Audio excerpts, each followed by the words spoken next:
Hey everyone, thank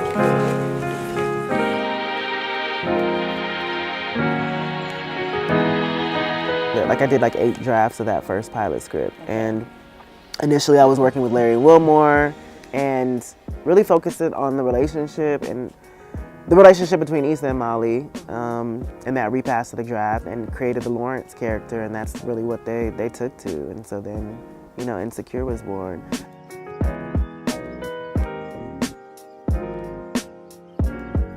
The good thing about them is they're hands off in that way. They only focus on stories. So they never question any cultural references. They've never been like, hey, we don't understand this. If they don't understand it, they don't ask. And they just trust that this is our experience. And I've always admired that. They've never been like, well, for the audience out there, explain what this is.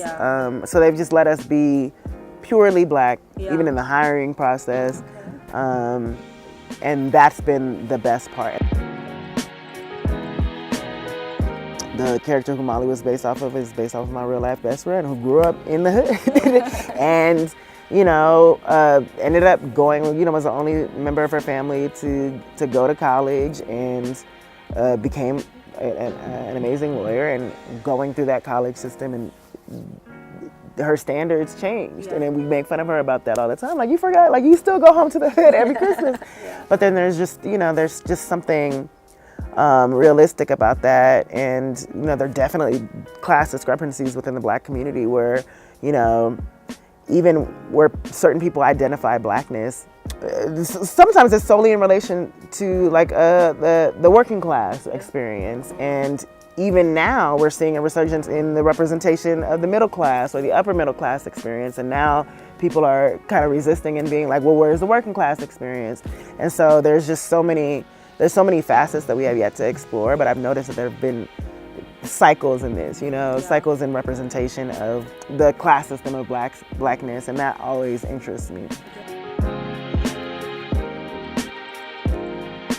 I knew of Yvonne before. We weren't friends. I'd seen a Facebook clip that was circulating online and added her as a friend back in like 2007, 2008. 2008 when Obama was running. And she didn't know me, and then in 2011, when Awkward Black Girl came around, she messaged me on Twitter and was like, hey, I just really like your show. I want to give you props. And I was like, girl, I know you. And then I invited her to kick it with my friends, and we kicked it like once. And then I would just see her performing around. And then when the pilot got picked up, I hit her like, hey, I was watching her on stage at an African fashion show that she hosted. And I was like, she kind of reminds me of my best friend.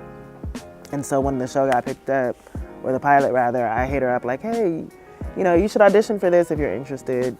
And then, you know, it was just perfect. And because she had that one experience seeing like how I interacted with my friends, because the language was very like, bitch, you ain't shit, but like, you know, shit like stuff like that. And she was like, I don't really talk to my friends like this. We're very, you know, positive and uplifting towards one another, but I get that that's your way of being positive and uplifting.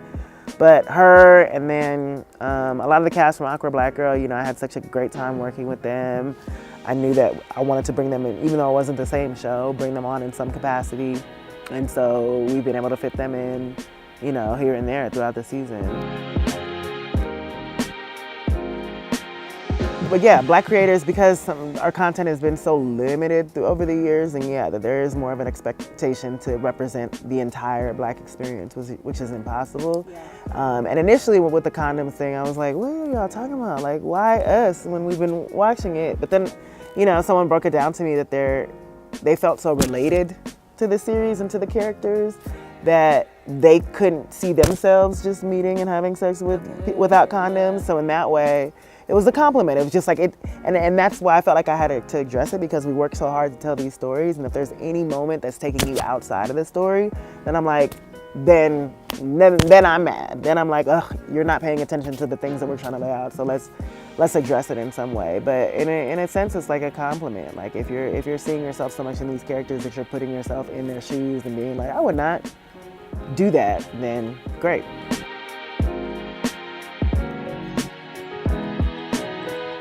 Yeah, I mean, I'm definitely 100% into the input of the music. Like, that's so important to me.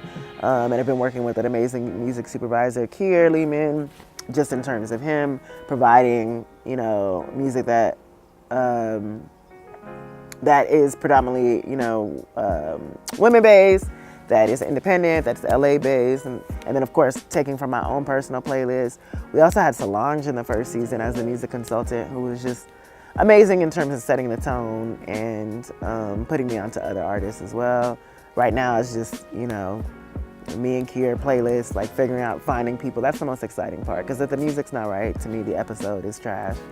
And then the visual aesthetic, like that's all Melina. Melina Matsukis, like incredible, and we worked with a new cinematographer, season 2, Ava Borowski, who's just been outstanding, and her lighting for people of color has been just outstanding. It takes forever, but it is worth it. Hey, I'm Issa Rae. Catch Insecure Mondays at 9:30 on One Magic.